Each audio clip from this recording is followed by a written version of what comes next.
One bright morning, the animals of Sunny Forest woke up to a shocking surprise. Every single apple from the orchard was gone. Not one apple remained on the trees. Who could have taken them all? Everyone wondered. The animals gathered near the orchard. Bunny looked worried. Squirrel scratched his head. Fox narrowed her eyes. Then, someone noticed tiny paw prints near the apple trees. "They look like raccoon tracks," Fox exclaimed. All eyes turned toward Rosie Raccoon. Rosie gasped. "What? I didn't take the apples." But the animals weren't convinced. "You love apples," Bunny said. "And you're always near the orchard," added Squirrel. Rosie's heart sank. No matter how much she explained, nobody believed her. The animals walked away, whispering among themselves. Rosie stood alone beneath the apple trees. Tears filled her eyes. "If I don't find out what happened," she whispered, "everyone will think I'm a thief forever." Rosie decided she would solve the mystery herself. She followed the strange paw prints leading away from the orchard.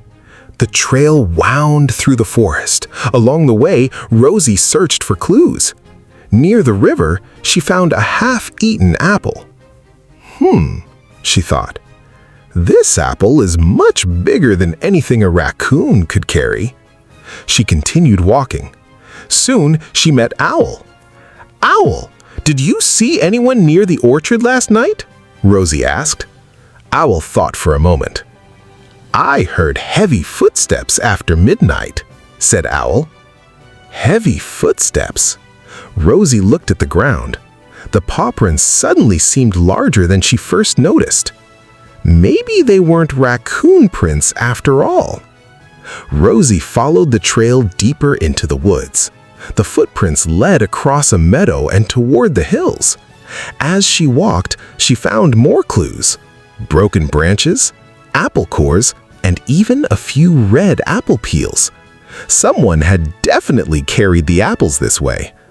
But who? The mystery grew bigger and bigger. As the sun began to set, Rosie sat on a rock. She was tired. She was hungry. Most of all, she felt sad. Nobody trusted her. Even her friends believed she had stolen the apples. A tear rolled down her furry cheek. "I always try to help everyone," Rosie whispered. "Why didn't anyone ask me what really happened?" For a moment, she wanted to give up. Maybe she would never prove her innocence. Just then, she heard a soft rustling sound nearby. Rosie looked up. A small bird landed beside her. "I believe you," the bird chirped kindly. Rosie smiled weakly. "Really?" "Of course," said the bird. "Good hearts keep searching for the truth." Those words gave Rosie hope. She stood up and continued following the trail. Adventure continues. The footprints finally led to a cave near the hills. Rosie peeked inside carefully. At first, it was dark.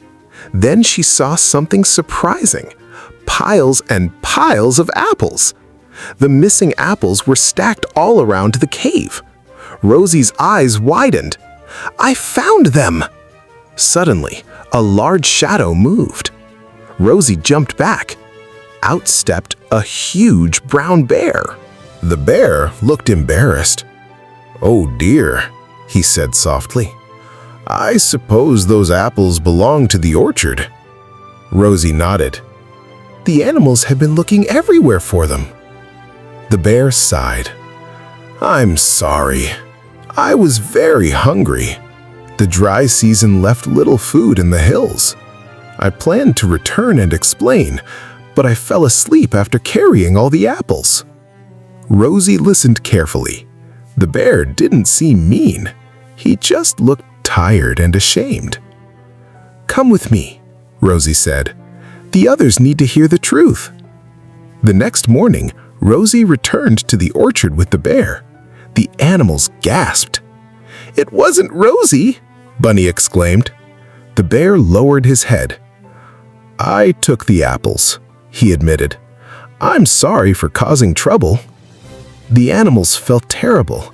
They remembered how quickly they had blamed Rosie. Fox stepped forward. We're sorry, Rosie.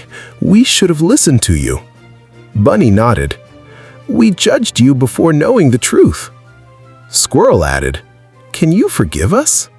Rosie smiled. Of course. The animals helped the bear return the remaining apples. Then they shared a big apple picnic together. Everyone laughed, ate, and enjoyed the sunny afternoon.